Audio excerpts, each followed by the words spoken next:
दूसरे अध्याय का 48वां है, 48 श्लोक है। इसमें बोल रहे हैं, हे धनंजय, तू आसक्ति को त्याग कर तथा सिद्धि असिद्धि में समान बुद्धि वाला होकर योग में स्थित हुआ। कर्तव्यों को कर, समत्व ही योग कहलाता है। इसमें भी चार चीजों की तरह आप कर सकते हैं। पहला ये क्या बोल रहे हैं, पहले ही आपको समराइज कर देते हैं। पहला पहला क्या बोल रहे हैं, हे धनंजय, अर्जुन को ज्ञान दे रहे हैं। तो बोल रहे धनंजय मीन्स अर्जुन का नाम है। बोल रहे हे अर्जुन, तू आसक्ति को त्याग कर। सबसे पहला क्या है, आसक्ति का त्याग। फिर बोल रहा है सिद्धि और असिद्धि में समान बुद्धि वाला। इसका मतलब है आप सम रहिए। इतना सा समझ जाएंगे, पूरा समझ में आ जाएगा। सम होकर योग में स्थित हुआ। अब योग मतलब स्थिर होके, जो ये योग है, जब दोनों में आप संसार में जितना भी आपका आसक्तियों को जब त्याग किया और अशुभ और ये द्वंद्वी जोड़ों में जब आप सम हो गए, अब उसमें क्या हुआ, अब आप उसमें स्थिर रहिए। अभी तो हमको नहीं ठीक है, हम थोड़ी देर के लिए तो ठीक हुए, फिर हम नहीं ठीक हो रहे हैं, ऐसा नहीं। पर ये क्या है, स्थिर होना। स्थिर होना अपने को बुद्धि वाला होकर योग में स्थित हुआ, माने इसमें हमारी स्थिति बनी रहे। कर्तव्यों को कर, इस संसार में जितने आपके कार्य हैं वो आप करते रहिए। समत्व ही योग कहलाता है। जब हम दोनों में, ये द्वंद्वी जोड़ों में, अच्छे में बुरे में, खराब में सही में, गलत में सही, जिसमें भी हम सम हो, ये सम अवस्था की ओर होते हैं। तो पहला है आसक्ति न होना। आसक्ति किसको बोलते हैं, कभी आपने इसके लिए सोचा? हम बोलते हैं, आपसे कोई पूछे तो आप आसक्ति का मतलब क्या बताओगे? नहीं पता है, सारा दिन सुनते हैं आसक्ति। हाँ,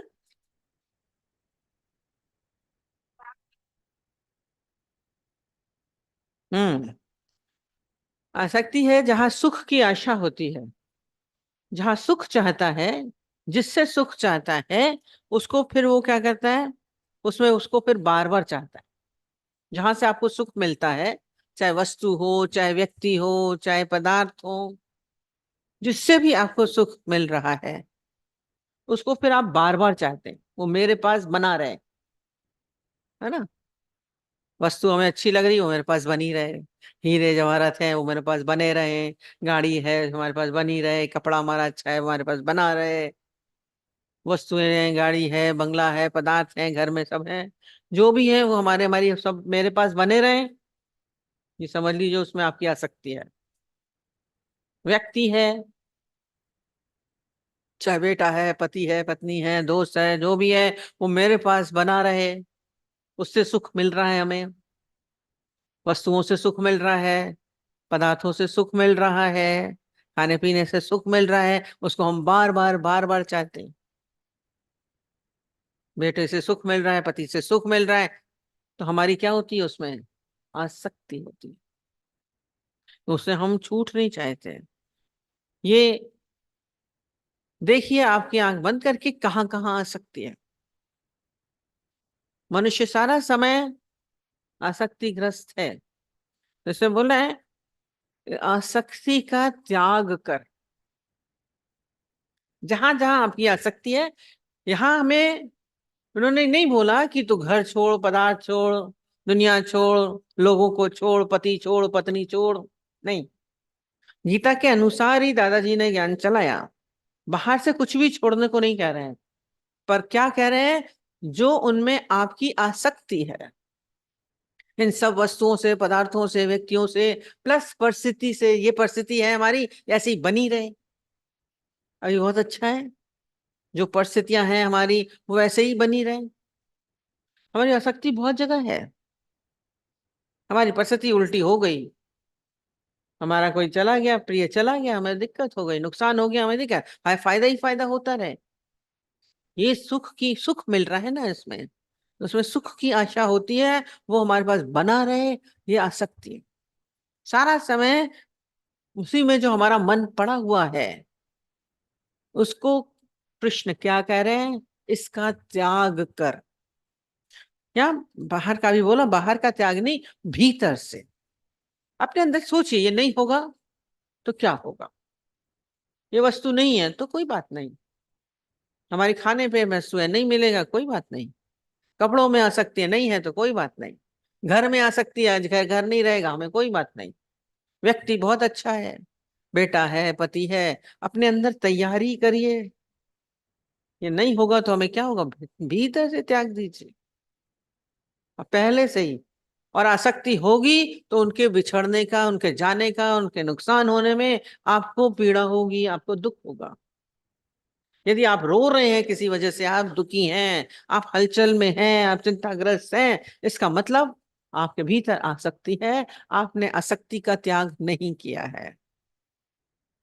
तो कोशिश हो सारा समय अपने साथ यही अभ्यास करना, यही मनन है, यही मनन है और कुछ नहीं है। यहाँ बाहर से हम लोग कुछ नहीं करवाएंगे, ना ध्यान ना धारणा, सारा समय का ध्यान है यहाँ पे, हर समय का।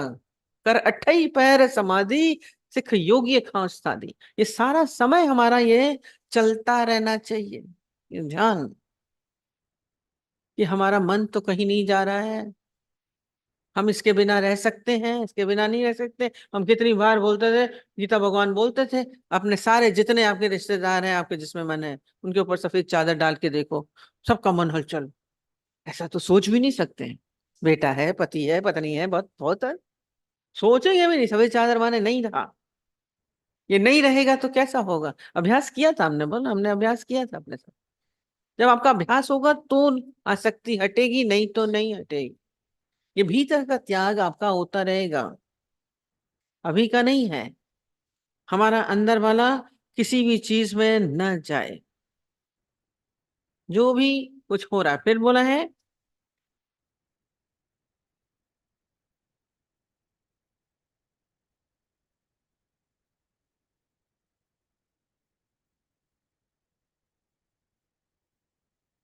आसक्ति का त्याग कर तथा सिद्धि और असिद्धि में समान बुद्धि वाला। अब सम रहने की चीज बोल रहे हैं, सिद्धि असिद्धि, आपको सफलता मिले, असफलता मिले। संसार में हम कोई कार्य कर रहे हैं, हम उसमें सफल हो जाते हैं, हम पढ़ाई कर रहे हैं, हम पास हो गए, हमने बिजनेस किया, खूब अच्छा चला, हम सफल हो गए। हम्म पढ़ाई करी, कुछ काम किया, नौकरी करी, हम उसमें सफल हो गए, प्रमोशन मिला, हम बढ़ते चले गए, तो हम उसमें बहुत खुश होते हैं। पर यदि हम उसमें असफल हुए, हम नहीं पास हुए एग्जाम में, या बिजनेस नहीं चला, या कोई भी कार्य जिंदगी में आप करते हैं और वो सपोज नहीं होता है, तो आपको क्या होता है, दुख होता है। हो जाता है तो सुख होता है, सिद्ध हो गया तो खुश है, असिद्धि में पीड़ा है। आप देखिए संसार में ऐसा होता है कि नहीं, पूछिए। एक सब्जी जल गई, हाँ ये सब्जी जल गई, दूध गिर गया, छोटी छोटी चीज में आपके अंदर हलचल होती है, हमने इतनी मेहनत की, अरे खराब हो गया। बहुत चीजें हैं, परिस्थितियां हैं आपके अनुकूल हैं, बहुत अच्छा है, नहीं हुई आपके मन के मुताबिक नहीं हो रहा है, बहू आपके मुताबिक नहीं है, बेटा आपके मुताबिक नहीं चल रहा है, ये परिस्थितियां आपके अनुकूल नहीं है, तो आपको पीड़ा होती है। ये सुख दुख में, लाभ हानि में, मान अपमान में हम सुखी दुखी होते रहते हैं, फिर उनको फिर हम बदलने की कोशिश करते हैं, ऐसा ना हो, ऐसा हो जाए, ऐसा हो जाए। यानी उसमें सम रहता है। सम मीन्स होता है संतुलन, बैलेंस, अच्छे में, बुरे में, गलत में, सही में, तेरे में, मेरे में, अपमान में, सब में हम सम हैं। जैसे रात हो रहा है तो दिन हो रहा है तो क्या है? सारी द्वंद्वी जोड़े हो रहा है, हम क्यों डावाडोल होते हैं? इस संतुलन ज्ञानी बनाए रखता है सारा समय, अज्ञानी नहीं बनाएगा। आप अज्ञानता में होंगे, दुख हुआ या तो हम दुखी, तो रोना तो आएगा, मेरा ऐसा होगा तो दुख तो हो ही रहा है ना, ऐसी परिस्थिति हो रही है, बेटा ये कर रहा है, बहू ये कर रही है, दुख तो होता है ना। अभी शादी हुई, बड़े खुशी से कार्ड लेकर के चले आ रहे हैं, सुख भी हो रहा है, बड़े नाच रहे हैं बैंड बाजे में, देखा करिए माताओं के, वैसे तो घुटने चलते नहीं है, वैसे नाचेंगी बेटे की शादी, वैसे तो उठ के पानी का गिलास नहीं लेंगी, और वैसे तो देखिए तो सामान बटोर रही हैं, सुख में सुखी हैं, दुख में दुखी हैं। ज्ञानी एक रस अवस्था, सम माने होता है सीधा, एक रस अवस्था संतुलन हो रहा। हम अतियों में डोलते हैं, अतियों में डोलते हैं, ये है तो ये है, सुबह होगी तो गुड मॉर्निंग होगी, रात को होगी गुड नाइट होगी, क्या है सारा समय गुड करता रहता है। देखिए ये बनाया गया है, रात को भी गुड नाइट गुड है, दिन भी गुड है, ये संतुलन हमारे भाषा में बनाया गया। शुभ रात्रि बोलते हैं, तो हम रात हो रही है उसको भी हम शुभ बनाते हैं, उसको भी शुभ, ये बैलेंस करिए, संतुलन होना चाहिए। ये सम अवस्था क्या है? संतुलन। हम कितनी बार वाला सुनाते हैं नट का। अभी हम राजस्थान में जब गए थे, एक बार हमको ले गए थे वहां पे, तो नट का खेल हो रहा था, इस जमाने में भी होता है, कम दिखता है। उसमें नट ने क्या किया था, दो तरफ से रस्सी को बांध दिया था, और उसके ऊपर एक लड़का खड़ा था, और उसके ऊपर एक डंडा लिए वो चल रहा था, और सामने वो क्या होता है, डुगडुगी बजा रहे थे तेज जोर जोर से। हम कहते ये शोर क्यों कर रहे हैं, हमारे तो दिमाग में लग रहा है। पर वो यहां से लेके वहां तक एक पतली रस्सी पे आप चल के दिखाइए, कितना मुश्किल होता है चलना, आप चल पाएंगे? पर वो चल रहा था। फिर हमने कहा ये डंडा क्यों किया लिया है? उसने वो डंडा था, क्या हो रहा था, जब इस तरफ गिरने लगता तो इधर संभाल लेता था, फिर इधर गिरने लगता था तो इधर संभालता था। वो डंडे के उससे वो संभल रहा था, गिर रहा था, जाता है फिर वापस आ जाता है, फिर इधर गया तो इधर से वापस ले आया। क्या हो रहा था, ये संतुलन बनाने के लिए वो डंडा था। इधर गिरे फिर इधर गिरे, फिर इधर करते करते वो क्या हुआ, पूरे रस्सी में इधर से उधर तक चला गया। ये नट, एक नट में पूरा ज्ञान है, उसको नट बोलते हैं। और वहां पर ढोल और वो बजा रहे थे, म्यूजिक चल रहा था। बहुत अच्छा इसका उदाहरण है। ये क्या है, यही नट का खेल हमारे जीवन में, ज्ञानी के जीवन में सारा समय चलता रहना चाहिए। ये संसार है ना, इसे सीधा सीधा इसमें चलना। पर इसमें क्या है, परिस्थितियों से, हालतों से, कभी सुख है, कभी दुख है, कभी लाभ है, हानि है, कभी मान है, अपमान है, परिस्थितियां अनुकूल हैं, कभी प्रतिकूल हैं, ये चलता रहेगा। ये चलेगा चलेगा, आप चलेंगे तो कभी इधर कभी इधर, कभी इधर कभी इधर, सबके जीवन में ये आएगा। पर क्या करना है, कहते हैं इसको, ये डंडा क्या है, ये ध्यान का डंडा है। ये अपने हाथ में सारा समय हमें रखना है। ज्ञानी के पास ये डंडा सारा समय रहता है, इधर जाए तो दुख में आके वापस हमें सुख में आ जाना, फिर हमें नॉर्मल आ जाना, इधर गिर रहे हैं फिर हम वापस आ जाए। ज्ञानी अतियों में नहीं रहता है। संसार एक एक्सट्रीमिस्ट होते हैं, हमें एक्सट्रीम्स में नहीं जीना, सीधा जीना है, ये बैलेंस करके चलना सारा समय। ये सम जो बोला है, सम रहता है, तो ये सम अवस्था, संतुलन में रहता है ज्ञानी। अर्जुन को बोल रहे हैं तू सम रह, सुख में दुख में, लाभ में हानि में, हम सम हैं, बनाइए। और ये जो बज रहा है ना ये ढोल, हमने ढोल क्यों पीट रहे हैं, कोई म्यूजिक, कोई डांस तो हो नहीं रहा था, डांस के लिए हम ढोल बजाते हैं, पर उनका ढोल बज रहा था। क्यों बज रहा था, कहते हैं इससे क्या होता है, जो बाहर सब शोर आ रहा था पब्लिक का, उसके कान में वो सब नहीं जाएगा, खाली क्या, उस ढोल का आवाज जा रही थी। ये भी कोई चीज है देखो, इसीलिए बजा रहे थे। लोग बातें कर रहे हैं, शोर मचा रहे हैं, बच्चे की ची ची ची कर रहे थे, मेला था तो सब कुछ हो रहा था, पर उससे ज्यादा ढोल की आवाज थी, खाली वही सुन रहा था। पास में जाइए तो और कोई आवाज नहीं जा रही थी, खाली ढोल की आवाज। तो कहते हैं ये ढोल की आवाज क्या है, ये गुरु की आवाज। आपके पास सारा समय ये गुरु की आवाज चलती रहे, सत्संग ज्ञान की चलता रहे, इसी माहौल में रहिए, तभी आप बैलेंस कर पाएंगे, नहीं तो संसार की बातें सब आपके भीतर जाएंगी। गुरु की आवाज के आगे वो सब आवाजें फीकी हो जाएं, उस आवाज को तेज करिए, खाली वही सुनिए और कुछ मत सुनिए। जब वो सुनेंगे तब आप बैलेंस कर पाएंगे। नहीं तो दो आया जी बहुत दुख है, सब आ करके उसको कैंसर हो गया है, मेरे बेटे भाई हस्बैंड को कैंसर हो गया है, उसको बीमार है, उसका एक्सीडेंट हो गया है। आप सुख दुख बताते रहेंगे, कोई आके शादी का कार्ड दे रहा है, कोई कह रहा है बच्चा हो गया है, आप उसकी छठी कर दीजिए, आप खीर खिला दीजिए, यही सब हो रहा है बैलेंस लाइफ है। केवल केवल और केवल गुरु का दिमाग में केवल वही चलता रहे, वही मैं कहती हूँ, वही धुन बजती रहे, वही आवाज हो, तभी आप सम रह पाएंगे, संतुलन नहीं नहीं बन सकता। इसीलिए बैलेंस लाइफ ज्ञानी का क्यों मान होता है, क्यों पूजनीय होते हैं? क्यों हर समय ज्ञानी ध्यानस्थ रहता है, सुख दुख में सम रहता है। कल हम बताते रहे थे गुरु जी की, वो जैसे ही दादा भगवान का शरीर शांत हुआ, सब बैठ करके देख रहे थे गीता भगवान रो रहे हैं कि नहीं रो रहे हैं। देखना चाहता है दुख में क्या है हालत, सुख में क्या है, हर व्यक्ति देखना चाहता है। आप भी रोया, ज्ञानी भी रोया, तो क्या फर्क हुआ, ज्ञानी भी रो रहा है, सम नहीं हुआ ना। परेशान आप भी हो गए, ज्ञान ज्ञान में है, आप भी परेशान हो रहे हैं, ज्ञानी भी परेशान हो रहा है, तो फर्क क्या रह गया? ज्ञानी सत्संगी होने में फर्क क्या रह गया? हमें भी चिंता होती है, हमें भी दुख होता है, क्यों व्यर्थ की चिंता करते हो? सम रहिए ना, जो भी कुछ हो रहा है, बेटा ये कर रहा है, बेटी ये कर रही है, बहू ये कर रही है, तेरा की हम अपनी सम अवस्था में क्यों नहीं आते? बाहर कुछ भी हो रहा है, खाली ज्ञान का ही मनन हो, ज्ञान का ही चिंतन हो, ज्ञान की, गुरु की ही आवाज आपके भीतर गूंजे। हमारे अंदर तो संसार की आवाज घूमती रहती है। संतुलन कहते हैं इसे, क्या है? ये सम, सिद्धि असिद्धि समान बुद्धि वाला होकर योग में स्थित होता है।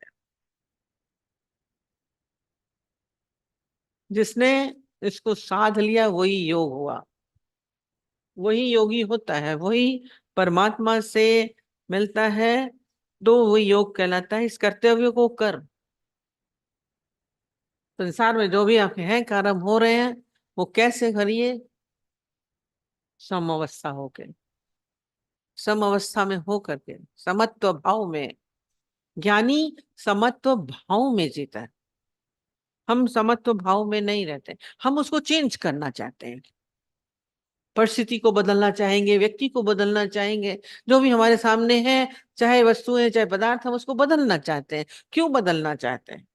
ज्ञानी बदलना नहीं चाहेगा। अब जैसे एक है, समुद्र में देखा तो पानी उछल रहा है, उछल रहा है, उछलता है, खूब तेज लहरें आती हैं, ऊपर नीचे खूब।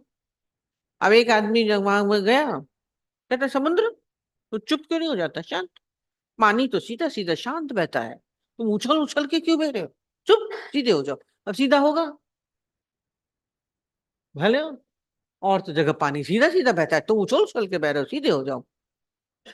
व्यर्थ ही तो है उसका बोलना, व्यर्थ ही है ना बोलना। अब वो होगा, होगा भी नहीं, होगा भी नहीं, उसका स्वभाव वो उछल रहा है, उछलता रहेगा। हम बोले पानी सीधे हो जाओ, नहीं हो। तो संसार में अज्ञानी यही चाहता है, परिस्थिति सीधी हो जाए, व्यक्ति ठीक हो जाए, और उसका जो स्वभाव है वो होगा ही होगा। ज्ञानी बदलने की कोशिश नहीं करेगा, जब वो भीतर से सम है, जानता है, हर परिस्थिति को चेंज करने की कोशिश नहीं करता। आप सारा समय बदलने का प्रयत्न करते रहे, आनंद में रहिए ना, अपनी मस्ती में रहिए, जहां पे भी हैं हम अपनी मस्ती में रह रहे हैं, शांत रहेंगे। जब इस सबसे द्वंद्वी जोड़ों से परे होंगे, तो दुख में आप हर जगह क्या होंगे, आनंदित रहेंगे। बोला सुख और दुख से ऊपर है आनंद। जब आप सम रहेंगे तभी आप आनंदित रह सकते हैं, नहीं तो नहीं आनंदित रह सकते। कहते हैं कि एक एथेंस में और एक उसकी लड़ाई हो रही थी, खूब लड़ाई हुई, तो जो हारे उनको क्या किया, गड्ढे में डाल दिया।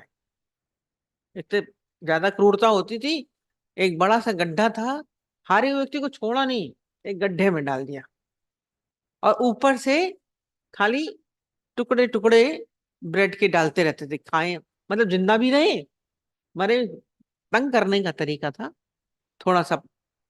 पानी डाल देते थे, थोड़ी सी शराब डाल दी, पीते थे तो डाल दो चलो, थोड़ा सा बोलो। उस जमाने में वो लोग यही करते थे। और नीचे वाले तो बहुत दुखी, बहुत परेशान। और उनको दुखी देख के ऊपर वो लोग जीते थे, उनको बड़ा मजा आता था। जानबूझ के ऊपर, और वो भी थोड़ा थोड़ा टुकड़ा डालते थे ब्रेड का, पूरा भी नहीं कि पूरी भूख मिट जाए। पर उसी में एक व्यक्ति क्या था, वो कवि था, ज्ञानी भी था। वो बैठ करके क्या करता था, कविताएं लिखता भी था, कविताएं बोलता भी था। जो कविताएं बोलता था वो गा गा के बोलता था, मतलब भजन टाइप। तो लोगों को, जो उसके पास नीचे बैठे थे, उनको बहुत शांति मिलती थी, आनंद मिलता। और जो ऊपर वाले, अब उनके पास भी आवाज पहुंच गई उनकी। ऊपर से वो लोग डालते थे, सुन रहे थे कि गा रहा है वो, कविता गा रहा है। तो उनको भी अच्छी लगे। बोले और गाओ, तुम्हें और ब्रेड देंगे। और ज्यादा भर के, पहले थोड़ी थोड़ी देते थे। गाओ, तुम्हें और ब्रेड देंगे। तो वो गाता था, और ब्रेड आती थी, वो सबको भी खिलाता था। भाई सबकी तृप्ति होती थी। कितने दिन तक तो ऐसे ही सिलसिला चला। आखिर में वो लोग इतने खुश हुए कि तुम कहाँ नीचे बैठे रहोगे। तो आखिर उसको बाहर निकाल दिया। और उसके साथ साथ औरों को भी निकाल दिया कि कब तक बैठे रहेंगे। हाथ तो गए, गड्ढे में क्यों डाला हुआ है इनको। तो कहते हैं ये क्या है, ये उसका संतुलन था। ज्ञानी था, दुख में पड़ा था, पर वो गीत गा सकता था, कविता गा सकता। ये ज्ञानी की अवस्था संतुलित है। सुख में सुखी नहीं, दुख में दुखी नहीं, हर हाल में हम आनंदित रह सकते हैं। यही समअवस्था है, यही योग है। परमात्मा योग तभी हो सकता है, नहीं तो नहीं। और ऐसा ही करके तू अपने कर्तव्यों को कर, सम अवस्था में रहकर ही अपना जीवन जिए। जो भी कर्म आपका हो, वो सम अवस्था में, ना अच्छा ना बुरा। बहुत अच्छा है तो कर रहे हैं, या दुखी होके कर रहे हैं, नहीं। एक रस अवस्था, एक रस अवस्था, ये जीवन बहुत सुंदर हो जाता।